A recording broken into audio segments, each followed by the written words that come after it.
This city is too small for us, Dunk. Let's go someplace else. Don't lose your nerve now.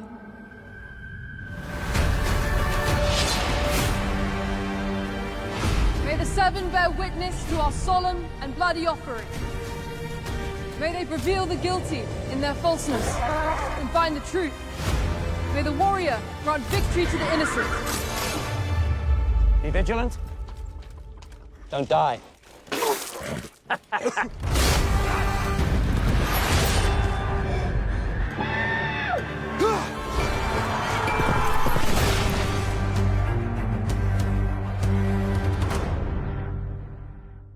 Welcome back, everyone. It's Charlie. This will be my Night of the Seven Kingdoms Episode 5 trailer video. There's a bunch of Easter eggs and references here, more Blackfyre Rebellion Easter eggs. I know a lot of you have been wanting to see them do the Blackfyre Rebellion as an actual big TV show. We've been getting some flashbacks during Night of the Seven Kingdoms. We will be getting more of those as the show goes on, Blackfyre Rebellion flashbacks, because a lot of the future books actually reference consequences of things that happened during the Blackfyre Rebellion, so they'll have to do more flashbacks. The big reminder is that because they did drop episode 4 early because of the Super Bowl, to avoid that, they're waiting till next Sunday, a week from Sunday, to drop episode 5, so it'll be a little bit over a week before we get the next episode. The actual episode is titled In the Name of the Mother, which is a reference to the oath of knighthood given when someone gets knighted. We heard Lionel Baratheon speak it to Raymond Fossaway as he was knighting him on the tourney field, and we heard Jaime speak the same one to Brienne when he knighted her. It's the same oath given to everyone as Dunk told Baelor at the beginning of last week's episode.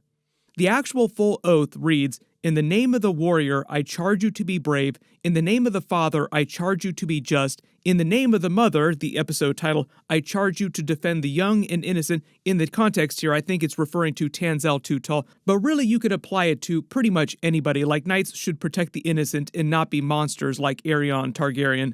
Then the last bit of the oath is, "In the name of the maid, I charge you to protect all women," which also you could apply to Tanzel in this case.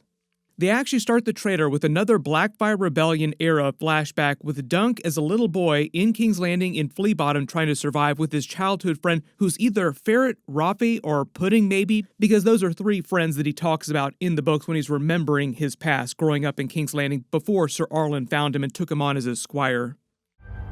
Don't lose your nerve now. Also, him looking through the bars of the grate is meant to be a comp to him at the beginning of episode 4 when he was in the cell looking through the bars again. He was trying to remember his time as a little kid, being in a situation not too dissimilar from this. Mostly it just seems like he's watching the streets of Flea Bottom and just thinking about his life in general here when his friend is telling him, "This city isn't big enough for the both of us, we need to get out of here." When you see him walking down the road out of town through these trees, this is them walking out of the gates of King's Landing into the Kingswood, like right next to King's Landing. There was also a shot in one of the previous trailers where you actually see him on a battlefield from the Blackfyre Rebellion with a whole bunch of bodies and just picking over all the different knights looking for things that he can sell to survive. So it seems like this might wind up being Redgrass Field. The Battle of Redgrass Field was like the last real big battle in the Blackfyre Rebellion, where the forces of Daeron II, the current sitting king right now, Baelor and Maekar's father, won out over the Blackfyres and Daemon Blackfyre. Most of the middle-aged and older knights at the tournament right now that we've been watching in present day actually fought in the Blackfyre Rebellion in some way, for the most part, most of them. Probably the best example of that is actually in Baelor and Maekar. They earned their extra nicknames, the Hammer and the Anvil, at the Battle of Redgrass Field, so they would have actually been champions during this battle here that little Dunk here is picking over the leavings of. The whole reason why people started calling them the Hammer and the Anvil is the way they defeated Daemon Blackfyre and the Blackfyres. It was the final battle, and they performed this big pincer attack, with Baelor being the hammer and Maekar being on the other side of the Blackfyres being the anvil. How the tables have turned, because now technically they're on opposing sides, even though the Blackfyre Rebellion was also a brother versus brother kind of fight because Daeron II was the half-brother of Daemon Blackfyre. So one of the other tragedies of the Trial of Seven here is that it's meant to feel like another mini Targaryen civil war right after the Blackfyre Rebellion, because you have Targaryen against Targaryen on different sides of this. There's another quick shot of Sir Arlen riding down the road. I can't quite tell, it's a little too small and blurry to see if Dunk is actually with him at this point here. But you can actually see Sir Arlen's horses in the background here too. Notice the white one, that is Chestnut. Chestnut is back, technically because it is a flashback, so she hasn't been sold yet. But you can see young Dunk in his early days as squire for Sir Arlen, just like shivering in the cold here, not really sure what's happened to his life. Like, what's going on here? Then I love the comp between his flashback of him putting Sir Arlen's helmet on, like the motion, to him putting his helmet on in present day at the actual trial of 7. Like, how far have we come? Finally became a knight, maybe, technically asterisk, because we're probably never going to prove that. The show is probably never going to tell us definitively one way or the other. Am I to be a knight one day, sir? Pretty much all the scenes, like the majority of episode 5, will be the actual trial of 7, the battle itself in the battle, with a little bit of aftermath, maybe like a little bit of WTF cliffhanger at the end, but episode 6 is mostly meant to be the aftermath. It's sort of like the Game of Thrones House of the Dragon formula, where the penultimate episode is the big WTF thing, and then the episode after the actual finale is just the aftermath. So you have to imagine Ira Parker, the showrunner, is like, everybody remembers the trial by combat during the original Game of Thrones series, Oberyn Martell versus the Mountain. That was awesome. What if we did an entire episode that was just that? But because the episodes are shorter, technically it's only like a 25, 30-minute version of that. But as you can see, they're also breaking the episode up with some flashbacks for Dunk, so we'll see if there's any other non-actual battle scenes, like there'll be the actual start of the battle, some flashbacks, then the battle itself, and then maybe the direct aftermath. We can't really talk too much about the actual battle itself, the actual trial of 7, just because there are a couple big WTF twist spoilers that happen during it. But if you have read the books, you probably have a pretty good idea of which WTF moment they're going to end the cliffhanger on in the episode. But part of the idea is that the trial of 7, as you see them all lined up here, begins with a joust, 7 versus 7, which is why they did the 5 versus 5 joust to begin the tournament a couple episodes ago, like on the opening night of the tournament, just a sort of prelude of what the trial of 7 is. Now just imagine 2 extra people on both sides all charging at each other at the same time. 14 different knights all ramming their lances at each other at high speeds. Because the actual tradition of the Trial of 7 is so rooted in the faith of the 7, in religion, then there's probably a septon here that's blessing the match before they actually begin. Notice the clever way they edited the trailer. When they refer to the line guilty, they actually show Aerion putting his face helmet down. Technically, per the rules, the setup here, Dunk is the accused. He's supposedly the guilty party, though. Then, as serious as it is, we get that funny moment from Baelor, who's basically just like, do your best, don't die. Whatever you do, do not die. And Dunk just throws up all over the place. Be vigilant. Don't die.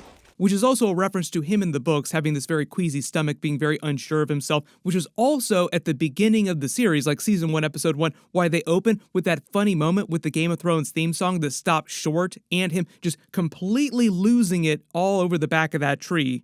Opening the series with a huge dumper, a lot of people were confused if the show was taking a dump, metaphorically, on the Game of Thrones series. Ira Parker, the showrunner, said that was more of a comp to Dunk being very unsure of himself. Like, he makes this big declaration, I'm going to go to the tournament, I'm going to win, I'm going to become a knight someday. But according to him, if it wasn't clear, Dunk was then meant to be very unsure of himself, which caused his stomach to be upset, which caused him to take the giant dump, which is why they stopped the actual Game of Thrones theme song. One of the things that the show has changed is Dunk's relative age. Peter Claffey, the actor who plays Dunk, is in his late 20s, but in the book, The Hedge Knight, that George R. Martin wrote, like this first story they're adapting for season 1, Dunk is only like 16 or 17 years old. So you have to picture like a very young kid who's trying to be a knight here with all these other very experienced knights from the Blackfyre belt, like the Kingsguard, very, very powerful people all around him, trying to hold his own and do what he thinks is right here, like be a true knight in front of everyone here.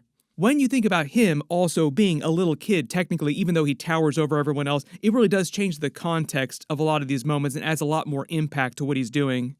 But one of the big threats here during the trial of 7 is that theoretically, everybody on the battlefield could wind up getting killed. The only way to end the match without anybody dying is if one of the accuser or the accused, Dunk or Aerion, winds up submitting to the other. When they were busy finishing assembling Dunk's team and Baelor was riding out to great fanfare at the end of episode 4, they kind of brushed over that too. Like, oh, by the way, technically, if this goes bad, it could go real bad. All of you on my team could wind up dying, including me. But the really big reminder, and this is a big strike in Dunk's favor, is that he has a lot of ringers, like a lot of really powerful and really experienced tourney fighters and just warriors in general on his team. And also, bad news too, so does Aerion as well. Dunk's team of 7 is him, Baelor Targaryen, obviously, Lionel Baratheon, Raymond Fossaway, now that he's been knighted by Lionel, Humphrey Beesbury, Humphrey Harding, and Sir Robin Riesling. Aerion's team is him, his older brother Daeron Targaryen, who was telling his dragon dream to Dunk and said that he would fight for Dunk previously, but Maekar, his father, made him fight for Aerion because he's his brother. Like, no, you're fighting on our side. Good news there is that Daeron is a total crap knight. He's not going to be any threat to anybody during this. I have seen you, sir, and a fire and a dead dragon.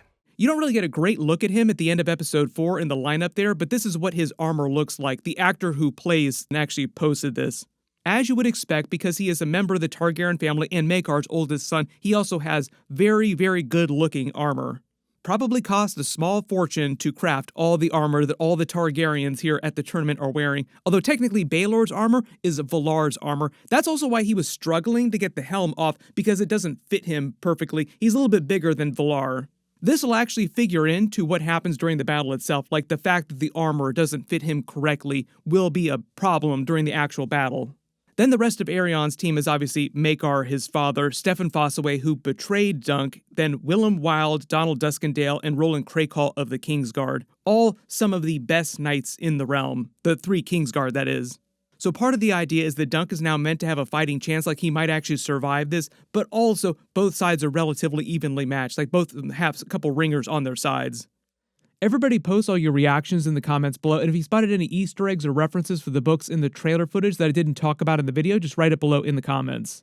My full episode 5 video will post after they release it. Just a reminder, it's going to be a little bit extra time before it releases. It's not this Sunday, but the Sunday after that. Also, let me know if there's any special bonus videos or topics that you want me to cover in my bonus videos. Everybody click here for that episode 5 video. I'll update the link as soon as I post it, and click here for all my other Knight of the Seven Kingdoms episodes. Thank you so much for watching, and I'll see you guys in the next one.